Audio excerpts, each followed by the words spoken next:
My name is Eric Smith, and this is an excerpt from my pet project, Stories from Q-Ville. A while later, the room was full of people. Lord Eriq heard his mirror chime once again. "Cosmo, hello," he said to Cosmo Folly. "Hello, your lordship," Cosmo said. "My sister and I are about to teleport with the Maglios." "Oh, you know my brother. Awesome." Lord Eriq cheered. "Yes, please do." "We'll be there momentarily," Cosmo said and ended the call. "Our guest of honor is about to arrive," Lord Eriq announced to the room. Everyone fell silent at once, and a moment later Jeeves entered with the Maglios and Follies.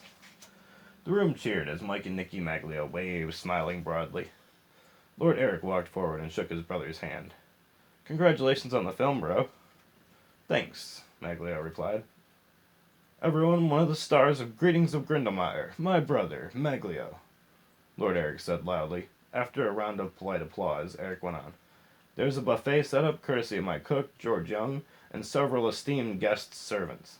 It is set up downstairs in the living room. All are welcome." Lord Eriq turned to Maglio. "I didn't realize you knew Cosmo and Christiana." Maglio nodded. "My butler is the brother of the ringmaster of the Q-Ville circus, Ricardo. And Cosmo does a show every month at the circus, right?" Eriq finished the sentence as his brother smiled. "Exactly," Maglio said. "I went to a show with Emilio, and he introduced me to Ricardo. Ricardo introduced me to Cosmo and Madame Caterini." "Great," Lord Eriq responded. "Well, let me introduce you to somebody right now." He turned to a tall, pale extraterrestrial. "Eharnecto." The alien turned. He had large purple eyes and no mouth. He spoke through a universal translation device that was strapped to his wrist, which ended in 4 fingers. "Eriq." "Eharnecto, let me introduce you to my brother. This is Eharnecto, a Lunite from the moon." "It's nice to meet you. This is my wife, Nicky," Maglio said, shaking hands with Eharnecto. "Charmed," Nicky replied. "Eharnecto is working with General Anaki for a time," Lord Eriq explained. The Maglios mingled with the crowd. They had a brief conversation with Prince Lorcan, Dustin Schran, and Ralph Azor about the recent hockey game. They joked around with Mayor Kitsuke and Derek Church, the nation's leading electrician. They had a long discussion about America with Alan Molark, PTM, Sadler, and Princess Penny. Nicky made friends with the Pickerips and Dorrance, a pair of centaurs.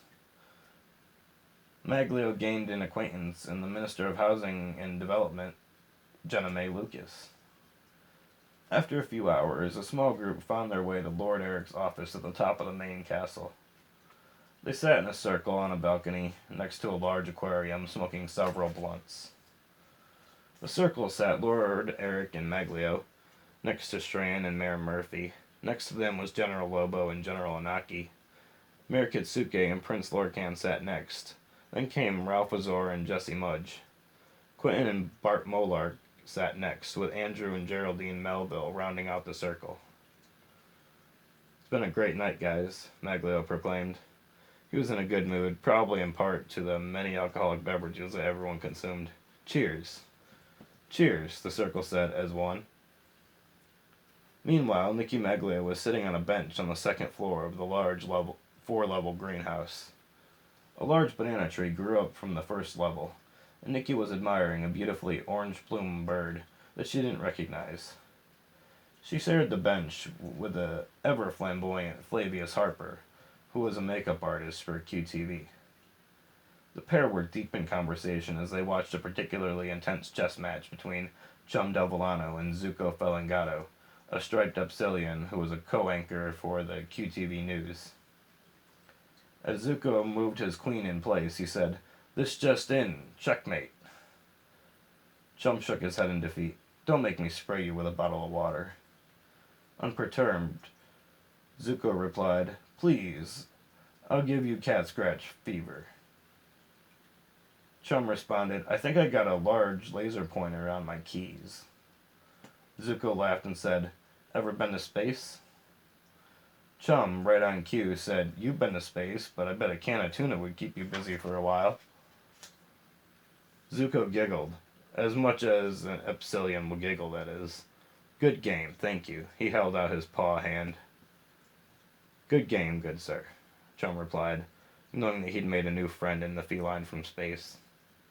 Nikki rolled her eyes. Men are all the same. Different species, different planet. It doesn't matter. She then grabbed a drink from the tray that an elf was offering. Flavius took one too. The pair cheered and touched the glasses together before swallowing the shot of Andorian ale.